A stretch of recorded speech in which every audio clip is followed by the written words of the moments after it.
손님.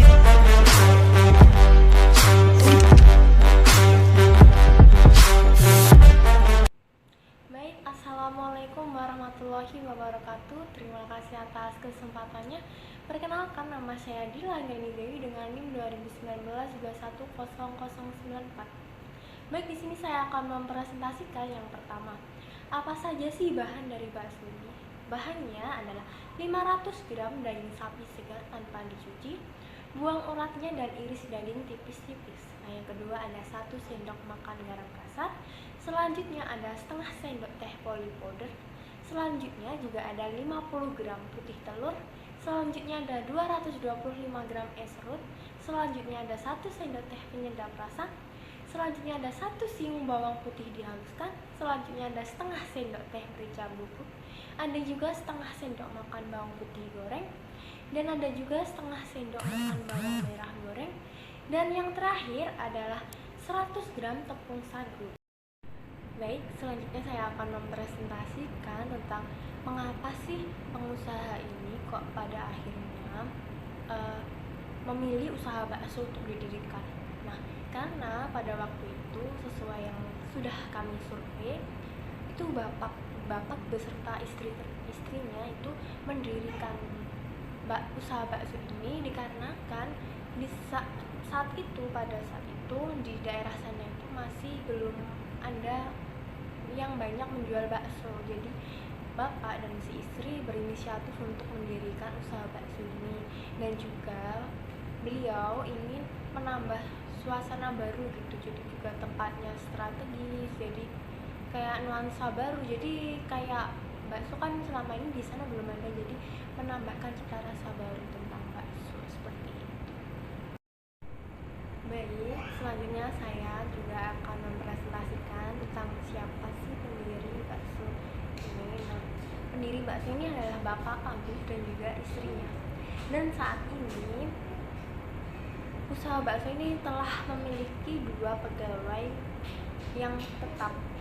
Jadi total ada 4 orang yang mengelola usaha ini.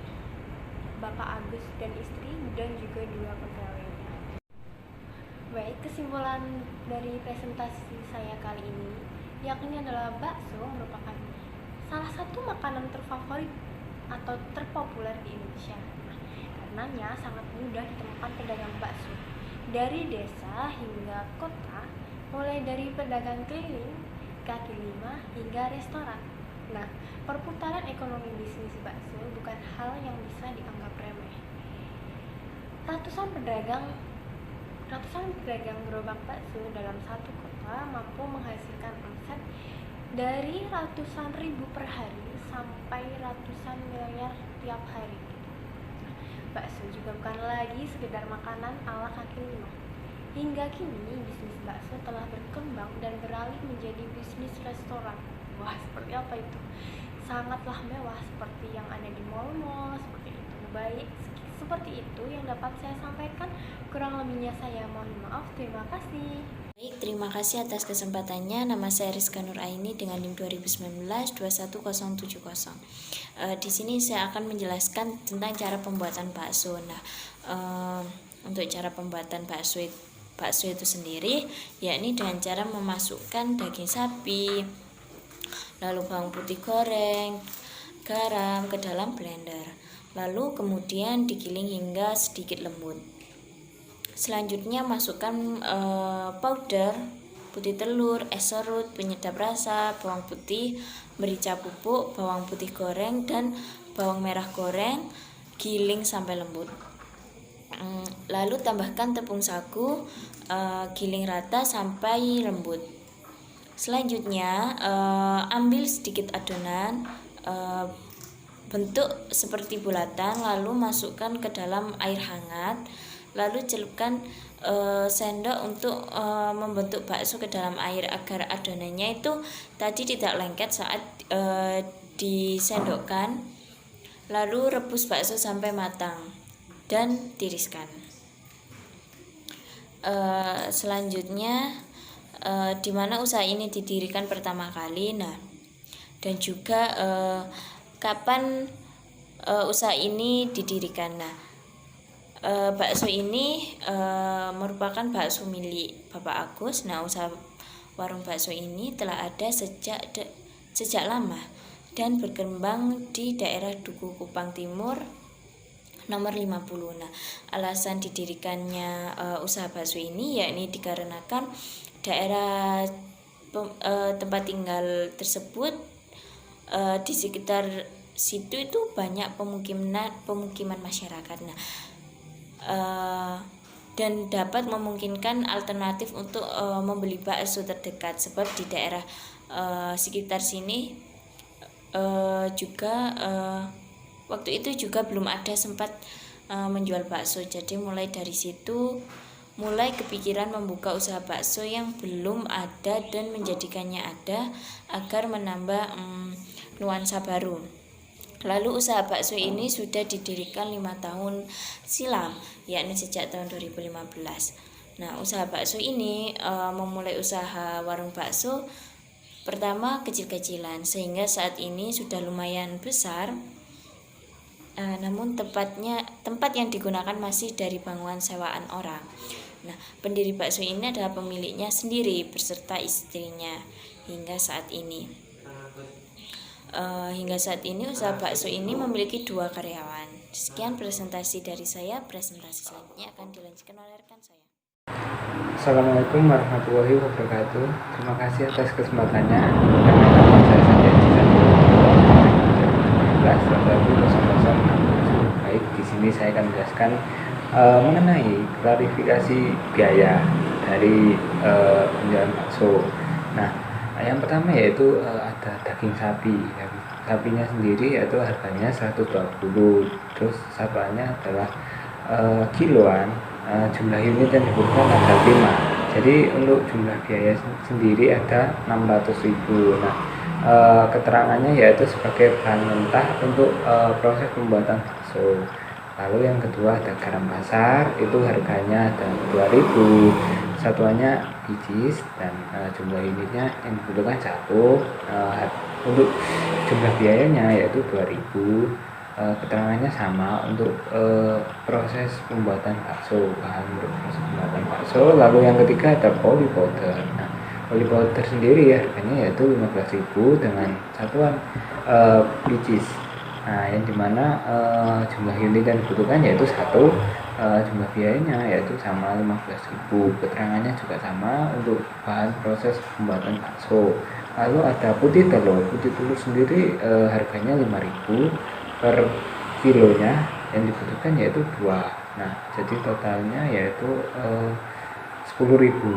Nah, keterangannya sama juga untuk pembuatan bahan bakso. Lalu ada es serut sendiri, harganya yaitu ada 2.000, dibutuhkan satuannya batang, dibutuhkan jumlah unitnya 2, jadi totalnya 5.000. Keterangannya sama juga untuk pembuatan bahan bakso. Terus ada penyedap rasa. Rasa sendiri yaitu ada 8.000, satuannya ada biji yang dibutuhkan yaitu 1. Nah, jumlah biaya ini 15.000 sama keterangannya untuk proses pembuatan bahan bakso. Lalu ada bawang putih. Nah, bawang putih sendiri harganya 18.000, satuannya bungkus. Itu jumlah unitnya yang dibutuhkan 1, harganya jumlah biayanya 18.000. Keterangannya sama untuk proses pembuatan bahan bakso. Lalu yang selanjutnya ada merica bubuk.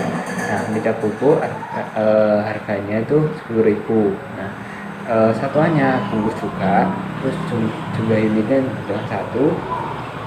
Untuk jumlah biayanya ya sama 10.000. Keterangan juga untuk pembuatan bahan bakso. Lalu selanjutnya ada tepung sagu. Nah, tepung sagu sendiri harganya 20.000, satuannya bungkus, jumlah unitnya dibutuhkan 1. Totalnya itu 20.000. Keterangannya juga sama sebagai bahan proses pembuatan bakso. Lalu selanjutnya ada biaya listrik, sewa biaya listrik. Itu harganya 200.000 untuk 1 bulannya. Jumlah unitnya itu 1, jadi jumlah biayanya ya 200.000. Keterangannya untuk membantu proses produksi. Nah, untuk selanjutnya yaitu sewa tempat biasa, tempat toko tadi, warungnya itu harganya 5 juta untuk satuannya 1 tahun, jumlah unitnya 1, jadi jumlah biayanya 5 juta. Keterangannya untuk membantu proses produksi. Nah, selanjutnya yaitu ada gaji pegawai atau gaji untuk pemiliknya atau orangnya itu harganya 800, satuannya itu orang, terus jumlah unitnya itu 2, totalnya jadi 1.600.000. Itu keterangannya untuk membantu proses produksi juga. Sekian dari saya, terima kasih. Wassalamualaikum warahmatullahi wabarakatuh. Assalamualaikum warahmatullahi wabarakatuh. Terima kasih atas kesempatannya. Perkenalkan, nama saya Muhammad Iqbal Furqoni dengan NIM 2019-210063. Di sini saya akan melanjutkan presentasi dari rekan saya mengenai laporan laba rugi warung bakso Bapak Agus untuk periode Februari 2021. Nah, pada periode Februari 2021 ini, warung bakso Bapak Agus mencatatkan penjualan sebesar 4.250.000. Nah, dalam melakukan kegiatan produksinya memerlukan bahan-bahan yaitu misalkan daging sapi, garam, poli powder hingga merica bubuk. Nah, bahan-bahan itu tadi akan dikalkulasikan sehingga menjadi harga pokok penjualan sebesar 690.000. Nah, untuk hasil penjualan yang 4.250.000 akan dikurangkan dengan harga pokok penjualan sebesar 690, maka akan memperoleh laba kotor yaitu 3.560.000. Nah, tentu saja dalam melakukan usahanya, warung bakso Bapak Agus ini memerlukan beban-beban atau biaya-biaya lain yang diperlukan untuk memperlancar kegiatan usahanya. Misalkan biaya sewa tempat sebesar 1 juta, biaya listrik 200.000, dan juga upah tenaga kerja 1.600.000. Sehingga akan ada total beban usaha yaitu 2.800.000. Nah, laba kotor yang sebelumnya 3.560.000 tadi akan dikurangkan dengan total beban usaha 2.800.000 sehingga memperoleh laba bersih 760.000. Terima kasih. Sekian dari kelompok kami. Wassalamualaikum warahmatullahi wabarakatuh.